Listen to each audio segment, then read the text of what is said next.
Bonsoir, petit Fantominus. Installe-toi bien confortablement et laisse-moi te raconter l'histoire d'un enfant transformé en Pokémon et qui cherche à tout prix à devenir humain. Cet enfant se nomme Tate Kikuko. Chapitre 2 – Tempête sur le parc Safari. Quelques heures défilèrent pendant l'excursion scolaire menée par Fergus et le professeur Chen. Mais le temps médiocre était bien un problème pour le bon déroulement de la journée, car la pluie s'abattait à torrents sur le parc Safari. Le sol était devenu boueux et glissant. Les Pokémon sauvages se terraient tout au fond de leur habitat, à l'abri de la tempête. Les arbres pliaient sous les rafales. Mais cela n'empêchait pas les enfants de rire et de courir dans tous les sens au grand désarroi des accompagnateurs qui voyaient leur sortie tomber à l'eau dans tous les sens du terme.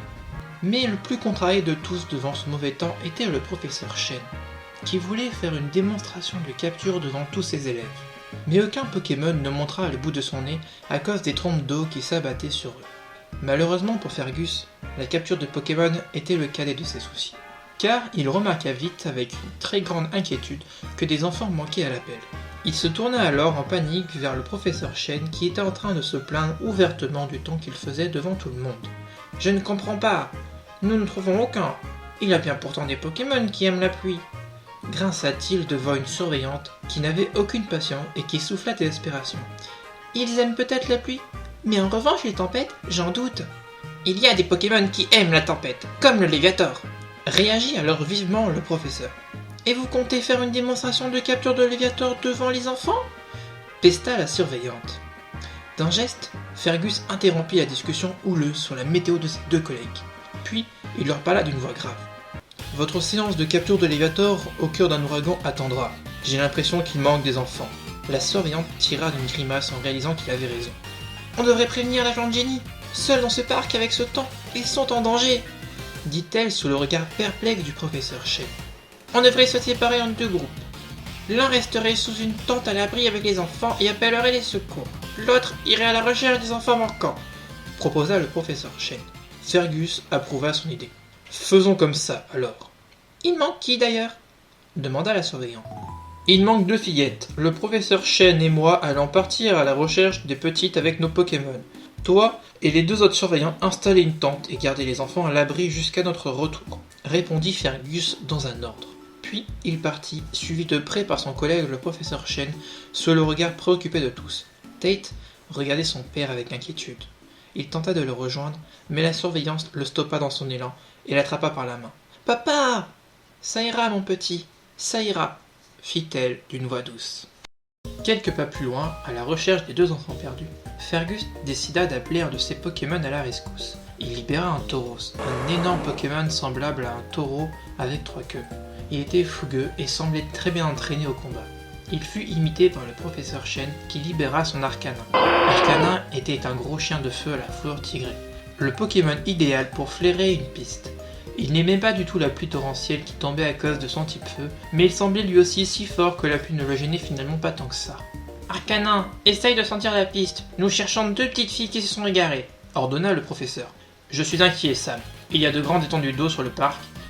Avec cette tempête, elle pourrait tomber dedans et se noyer. Nous devons faire vite, » dit Fergus qui grimpait sur le dos de son Tauros. « On devrait longer la rivière du lac, le plus proche. Il est à 100 mètres d'ici d'après la carte. » répondit le professeur Chen qui avait sorti une carte et s'apprêtait en même temps à grimper sur son Arcanin qui était presque aussi gros que le Tauros. Ils continuaient leur chemin, le regard rivé sur l'Arcanin qui reniflait le sol avec attention. La tempête, quant à elle, ne semblait pas se calmer. Bien au contraire, les bourrasques de vent et la pluie semblaient de plus en plus violentes. Après avoir bravé les intempéries de longues minutes à travers une épaisse jungle, ils arrivaient enfin sur la rive du lac. « Tu m'entends avec ce vent? C'est de pire en pire !» hurla Fergus à son collègue. « J'ai du mal! Tu as vu les filles? Pas encore! Je ne vois rien du tout avec toute cette pluie !» Une violente bourrasque fit tomber Fergus de son taureau.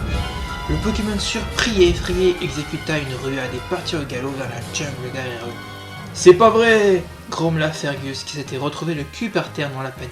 « Tu aurais pu mieux le dresser quand même, c'est malin, tu sais que les taureaux sont intenables s'ils sont surpris !» Raya le professeur Chen, agacé de voir que Fergus avait perdu son Tauros dans la tempête. Il en devenait même hautain. « Oh, ça va toi, ce n'est pas le problème, imbécile !»« Imbécile ? Je suis le professeur Pokémon. J'ai bien plus de connaissances que toi, mon pauvre. En attendant, Ce n'est pas moi qui ai perdu le contrôle de mon Pokémon. Les deux hommes commençaient à se disputer. Tu me fatigues, Sam. Vraiment, tu me... Wow. Un grognement sourd les interpella plus bas, les coupant dans leur querelle absurde. C'était quoi ça? Demanda le professeur surpris. Wow. Regarde, il y a un rhinocorne qui est en train de se noyer dans le lac. Il a dû être surpris par la tempête, s'écria Fergus qui montra du doigt un énorme Pokémon semblable à un rhinocéros de pierre. Il lutta contre les flots et était épuisé à force de chercher à regagner la terre ferme. Enfin. Contre toute attente, dessous le rhinocorne, une petite voix tenta de s'élever du lac. Quelqu'un était fermement accroché à la peau épaisse de roche du Pokémon sauvage. « À l'aide! On dirait que quelque chose est accroché à ce Pokémon !» dit le professeur Chen qui plissa des yeux, cherchant à distinguer quelque chose dans toute cette agitation. « Tu as raison, Sam. Ce sont les deux petites filles. Ce Pokémon a dû essayer de les aider. » Les deux hommes décidèrent de mettre leur conflit de côté afin d'aller à leur aide. « Comment on va faire? Tu as une idée ?» demanda Fergus très inquiet. « Tu as toujours ton Florizard? On devrait envoyer nos deux Pokémon plantes. Avec leurs lianes, ils pourront remonter jusqu'ici, proposa le professeur. Pendant que les deux hommes se battaient contre les intempéries pour sauver ce pauvre rhinocorne et les deux petites, les trois surveillants, eux, purent monter trois tentes et abriter les enfants en dessous. Chacun prit un petit groupe et se cacha en attendant le retour de leurs collègues. Le petit Tate fixait l'ouverture à demi ouverte de leur abri de fortune qui s'agitait et dansait sous le vent. En dépit de son jeune âge, il comprenait que quelque chose de grave se passait et que son père était peut-être en danger. Voyant l'angoisse qui se lisait sur son visage, la surveillante qui gardait le petit groupe où se trouvait Tate prit place à côté de lui et tenta tant bien que mal de le rassurer encore une fois. « Tu t'inquiètes pour ton père? Tu n'as pas à t'en faire. C'est un puissant dresseur et il est juste parti chercher tes deux petites camarades qui se sont un peu trop éloignées du groupe, » dit-elle. Tate tourna doucement la tête avec un regard vide et répondit à la jeune femme sans jamais croiser son regard. « Elles ne s'en sont pas éloignées, madame. »« Quoi? Eh bien si. Elles ne sont plus parmi nous.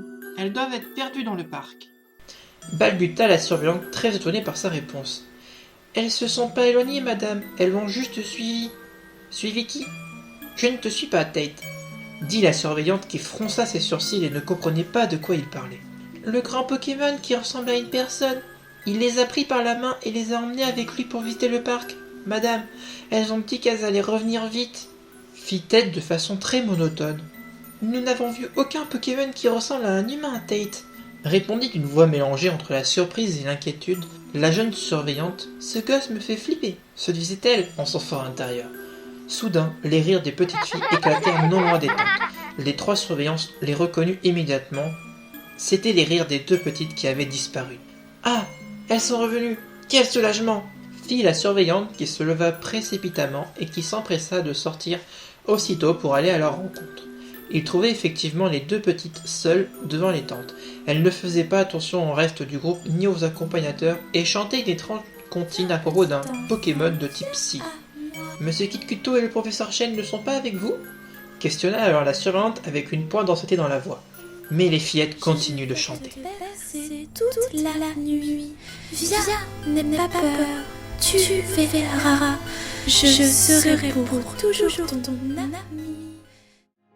Le chapitre est à présent terminé. On se retrouve pour la suite dans un prochain épisode. Bonne nuit à tous.